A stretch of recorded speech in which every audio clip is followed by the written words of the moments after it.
I will go somewhere to go and eat, right? And I'll be saying, ah, you have not washed your hand. Why are you putting my foot on that table? How dare you? They will look at you as if you are crazy. It's your girl Lentina Lum. Subscribe.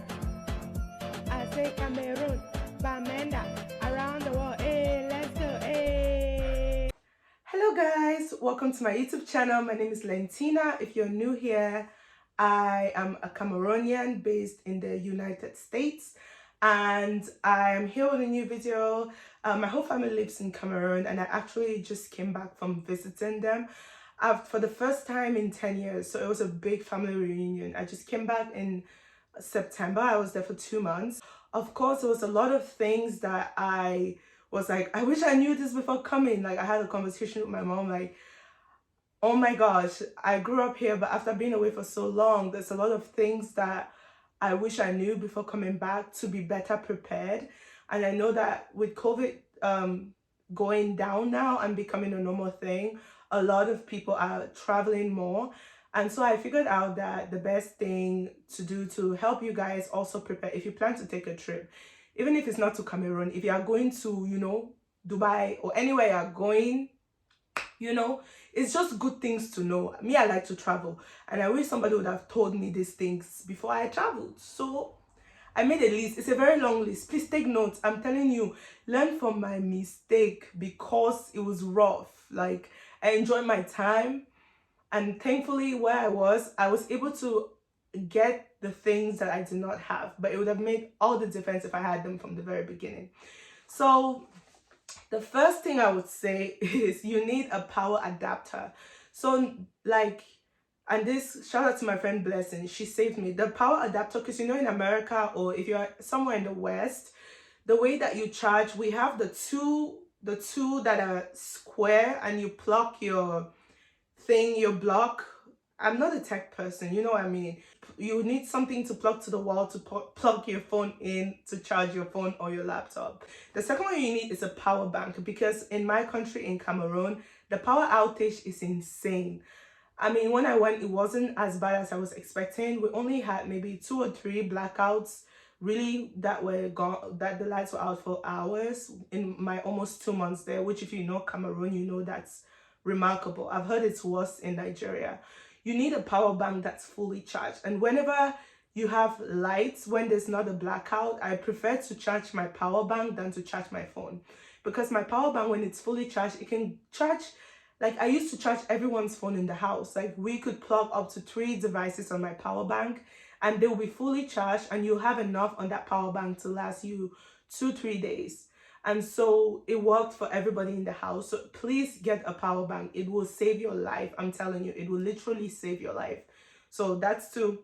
The third one is do not take your favorite shoes, okay? Because in Cameroon, it's it's raining in a lot of parts of Africa, and I don't know about other countries, but in my country, parts of the road are not well constructed, and so it's always muddy, and it's not very clean. Like the government does not really do a good job keeping the town clean and the marketplaces clean. And so I learned that the hard way, because I'm a sneakerhead, and so I was like, when I was packing, I was like, oh, I need to take these shoes, wear it with this outfit, da da da da. And then I went home, and one day I went to the market with my mom to go shopping for shoes and clothes, and thankfully I was wearing my cheap shoes that I did not really care much about, because I had to be washing. I was brush and soap at least twice a week, washing my shoes because the mud was so bad.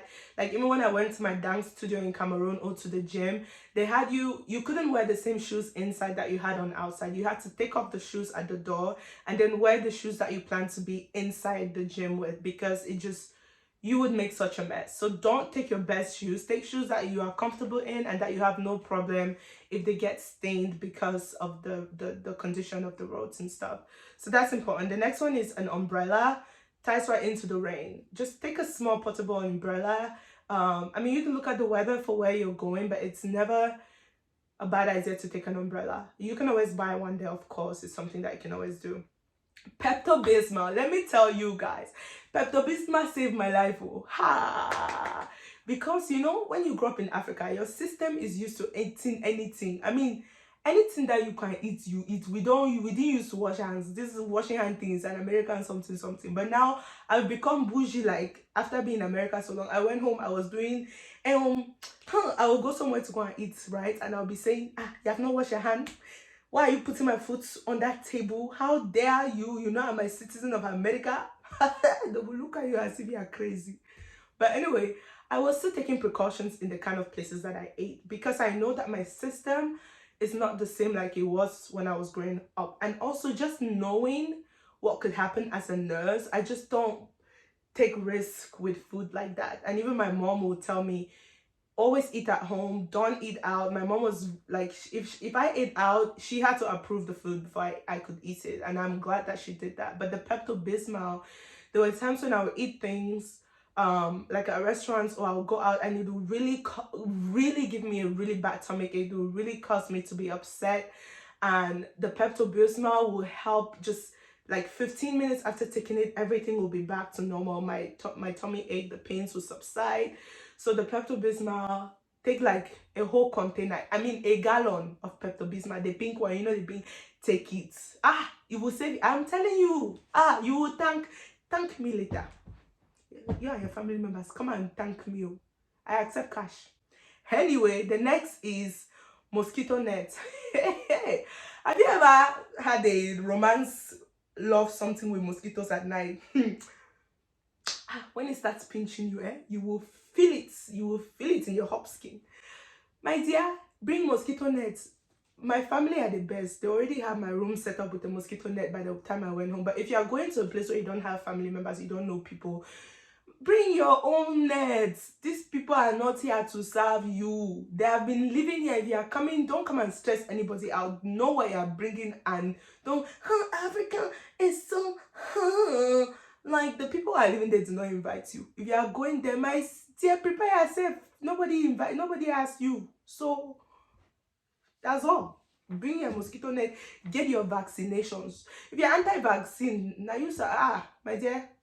Also, I will grow up in Africa. I've seen the damage of malaria, cholera, typhoid, all of these things that people are saying. I've seen what they can do to people. And so that's why it's recommended to get vaccinated before you go to Africa. Yellow fever, I took it. They have malaria prophylactic that I took for 1 month because I have friends who went to Africa, came back, and they carried malaria and brought it back to a whole America. Can you imagine? Anyway, take your prophylactic. You go to your doctor, you say, I'm traveling to this part of Africa. They'll tell you, these are the vaccines that we recommend. Take them.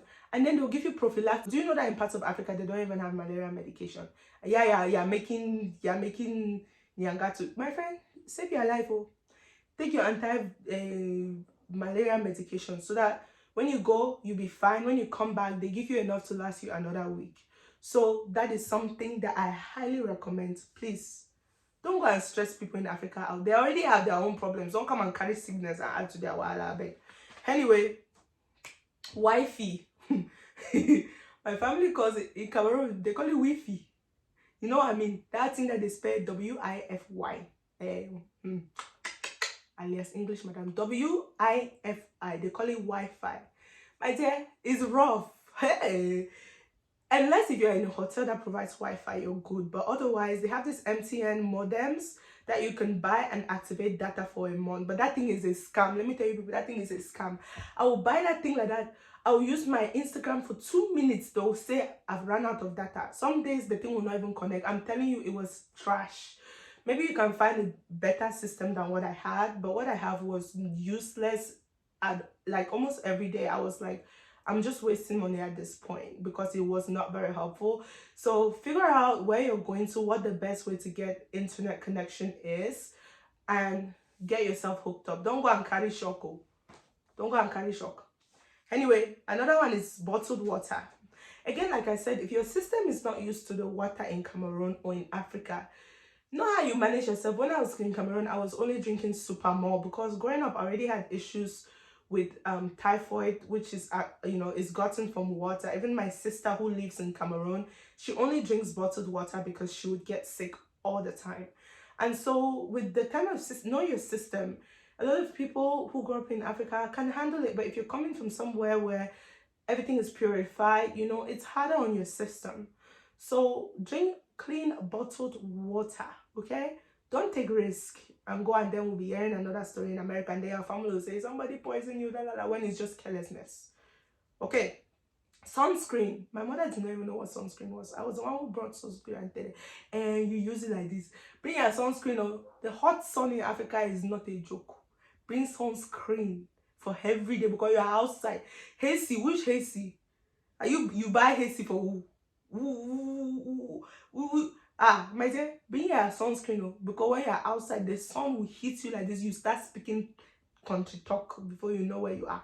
So sunscreen is an essential for every day because African sun does not play with anybody. Next thing is wipes, hand sanitizer. Those are the things, again, like when I went to any public place. If you go to public restrooms, I recommend do not use public restrooms. My dear, you don't know what are on those toilets. It's better to pee in the farm, like in the bushes. It's more sanitary to to urinate in a bush than in a public toilet. I think not even just in Africa, but anywhere else. Avoid public toilets as much as you can. No. Hey, Yavet. I will not need to speak more. Yavet. And then the last one on this list is kind of interesting, and it's your outfits are so important that I had a few embarrassing moments back home because in America, by the time I was going home, in America, it's considered summertime. And here, people don't take clothing that seriously, right? Like even the church that I go to, like we wear dresses, like we wear sundresses, we wear like shorts. Is just like it's not a indecency thing. It's like, oh, it's the summer. If it's warm, you wear shorts, and that's what it is. But back home in my country, they legally, like, my mom told me one time, she was like, you can get arrested for wearing ripped jeans. You could literally get arrested and considered as like a delinquent youth.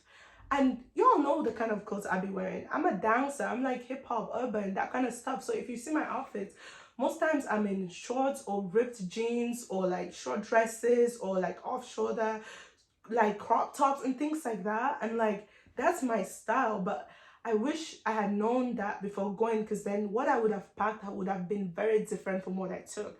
There was even this one time that my mom and I went to visit a friend of hers who is a doctor at the hospital. And what was I wearing? I was wearing like skirts, like the shorts that is like, it was kind of like above my knee. And I was wearing that with sneakers and an overall flannel shirt and like a tank top on the inside. And I was they stopped me from going inside the hospital because the guard said I wasn't dressed appropriately enough. And so you could get embarrassed. I mean, I didn't really care because I was kind of like, whatever, I don't, I waited outside and they brought the people. I'm someone who doesn't really care what people think. If you don't know me, that's who I am. But I could tell that it was like, my mom was like, oh, I wish I would have told you. She has no problem with my fashion choices, but she just felt bad for me that I had to experience that. And so she was like, I wish I had told you how to pack your things before coming here, because a lot of the things that I packed, I ended up not wearing because just the way that the environment is, it's just not considered appropriate to dress a certain way. And so I would really recommend that you like look into that, make sure that that's not an issue before you go, and just be very aware that like there's certain cultures that prefer people to dress a certain way, and you don't want to go and kind of like, it's like you're insulting the culture in a way.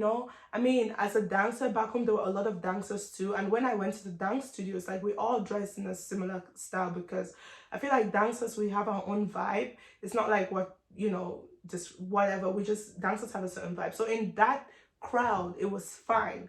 But if I was going to like a public office or maybe just out doing some kind of thing, I had to kind of be constantly aware of what I was wearing. We had to go shopping while I was in Cameroon for things that I could wear while there, even though it was summer. In Africa, they don't care about that. They just have the certain assumptions about the way people dress. And so this is a wrap up of this conversation. I hope that this was helpful to you. I really wanted to do this video, and thank you for watching. I have videos up about my time in Cameroon.